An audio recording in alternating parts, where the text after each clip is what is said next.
What's up, guys? Welcome to another episode of the Medicopolis podcast, where two teenagers discuss medical dilemmas and police them to reach an ultimatum on whether the situation is ethical or not. Thank you so much for taking the time out of your day to listen, and we hope you enjoyed the episode on the ethics of the use of social media to promote medical care. So, for starters, or I guess to sort of ease us into the topic, many doctors or just physicians in general use social media to promote their expertise along with research about their topics. For example, if you're a dermatologist, you might have a social media account dedicated to furthering research and showing some of that research into things like psoriasis and eczema. So a lot of the research that people do can also be like shared to multiple facilities, and then that research is just spread more and it gets out there more. So it affects consumers just as much as it can affect other doctors or other facilities in their research, because by getting a name out there, doctors are able to show patients that there's initial trust that they can use. And like it makes it way easier to form a connection between the physician and the patient. Yeah, and I'd like to add on too, another big part of medical professionals in general using social media is also to fight off misinformation, especially recently with coronavirus. There's been a rise in in misinformation about certain parts of the coronavirus, and doctors have used their platforms to directly combat this misinformation and share the correct information to curious people because COVID-19 was really serious.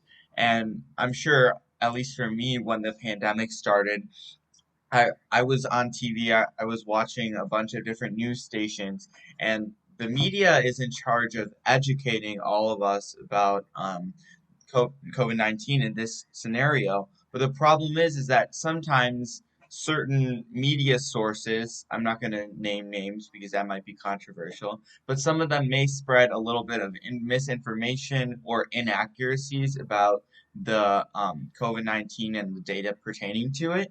And so doctors have really found a use for their platforms and using social media to educate the general public about this information.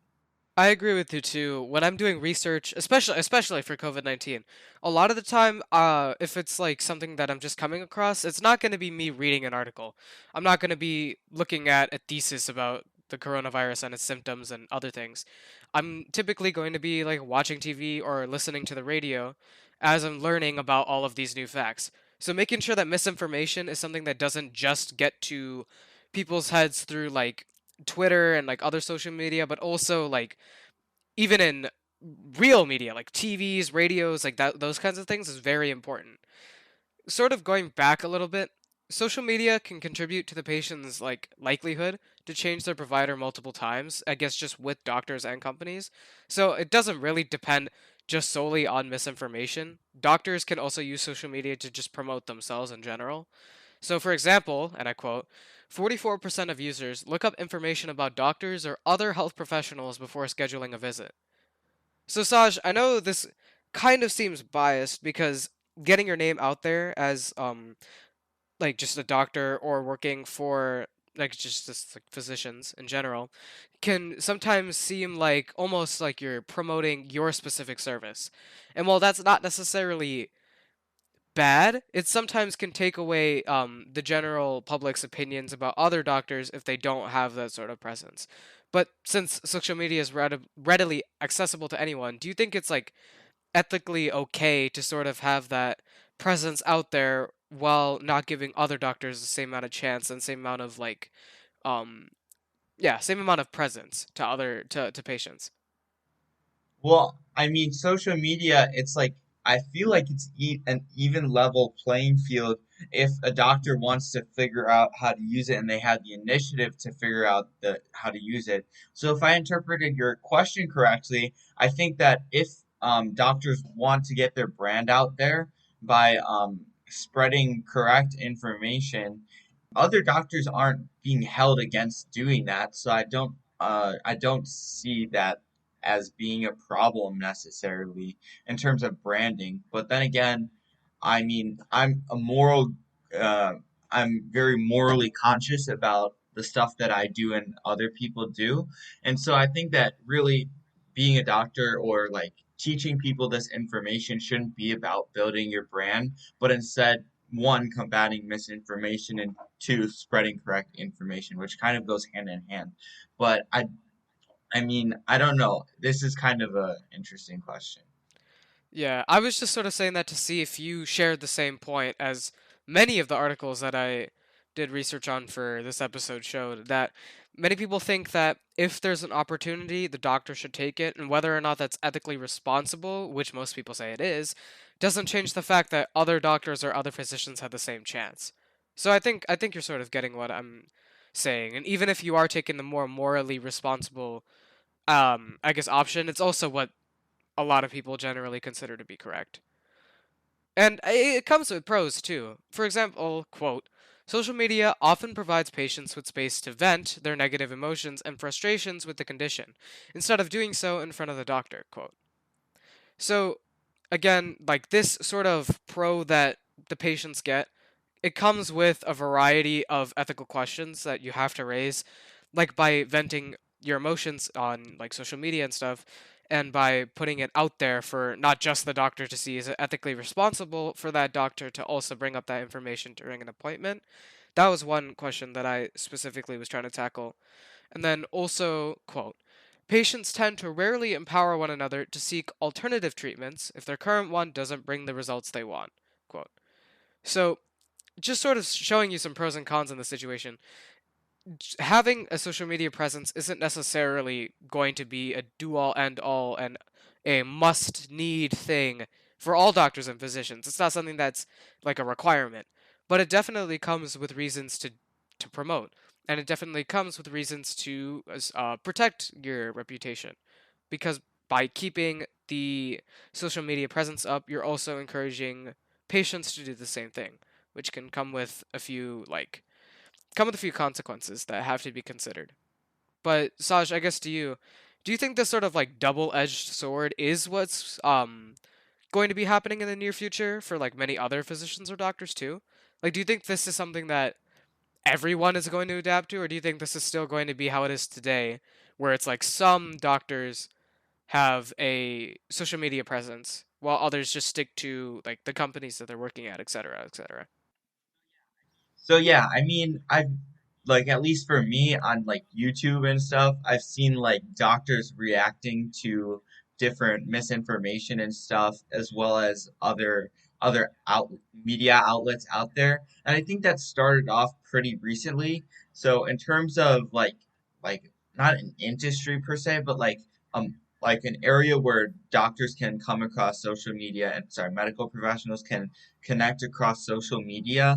I think that's still a growing area, and so while I don't think it will be every medical professional decides that they're going to use social media to promote their brand, I do think that it will increase. I feel like there's like a middle ground here that I'm basically trying to argue for because not everyone's going to want to use social media to promote their practice, whether it be public or private.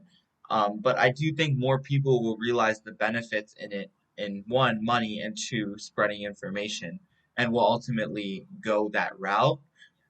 But yeah, doctors also, sorry, medical professionals tend to be, not in their 20s, a little bit older than their 20s. And with the new social media age, not all of them have been around and growing up with it necessarily, at least in the way that we've experienced social media.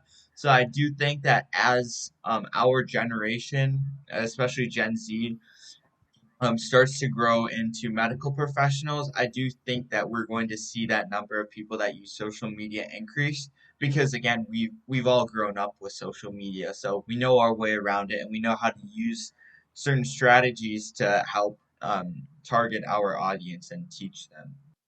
Yeah, I think I see what you're saying here. And I think a medium that we've been seeing a lot of this advertising and other like sort of forms of communication on is with plastic surgery and just sort of those procedures in general. Like I know like on TikTok and stuff you see a lot of these videos of just like people showing off like the results of these procedures and just sort of talking about them. And that kind of advertisement comes with like a variety of pros and cons. So Yeah, I mean, I can jump into some of that. I know around media, a lot of the talk nowadays is about TikTok. And on TikTok, a lot of people show off their plastic surgery, whether it be their face or different parts of the body. But basically, they do it in a way to, one, if they're an influencer, they do it to kind of um, lead their followers to the brand that did the plastic surgery or help them with the plastic surgery. It's a lot about advertising at some points of time, and or it could just be positivity about their new look. But regardless of which idea it is, I think both of them lead their viewers towards maybe wanting plastic surgery for themselves if they want to look more like the influencer, because it's very odd or common in today's society, but people tend to envy, or maybe not envy, but at least look up to influencers. And so that definitely promotes plastic surgery. And I do think that while this can be a pro sometimes, it can also be a con where some people might be going for plastic surgery when they don't fully need it. And I mean, I don't know. I think spending money on that big expensive surgery is not really necessary and helpful sometimes, and therefore that's why I think it's a con at that point in time. But for other people, it might be helpful for them finding the right thing for them if they want to look better or feel more positive. It really just depends on the scenario.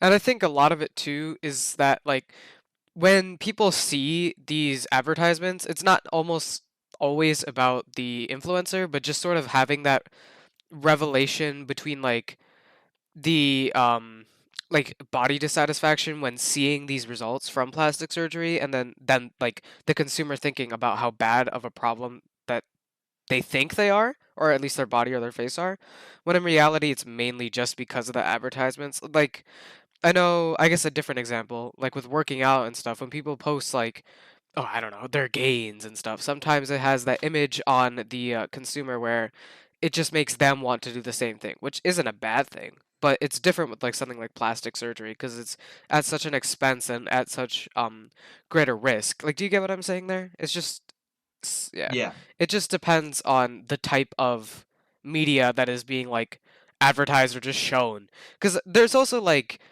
for example, like there was a hashtag plastic surgery that ended up becoming a thing at one point, in which 43.8% of those tweets contained professional information and sources.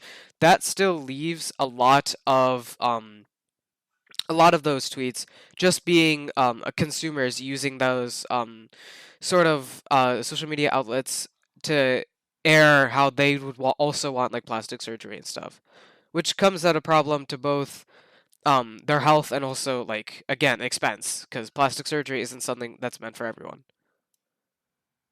Yep.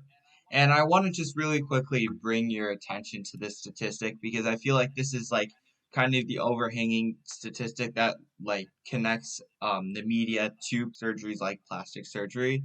Quote, out of 816 completed questionnaires, 48% reported being influenced by social media to consider undergoing cosmetic procedures, end quote.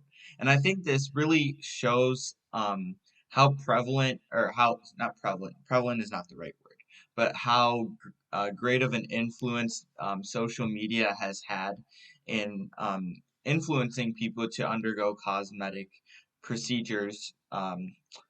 Yeah, I just wanted to kind of share that.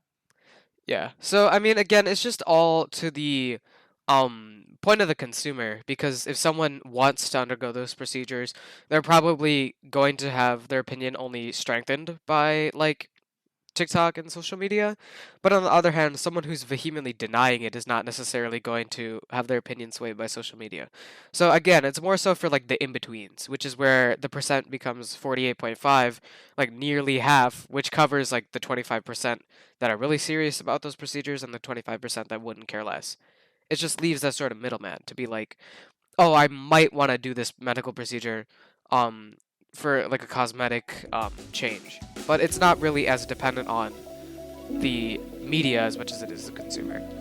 And that was our ninth episode. So thank you guys so much for listening to the Medicopolis podcast. We hope you all stay tuned for next week's episode and as well as what is to come in the future.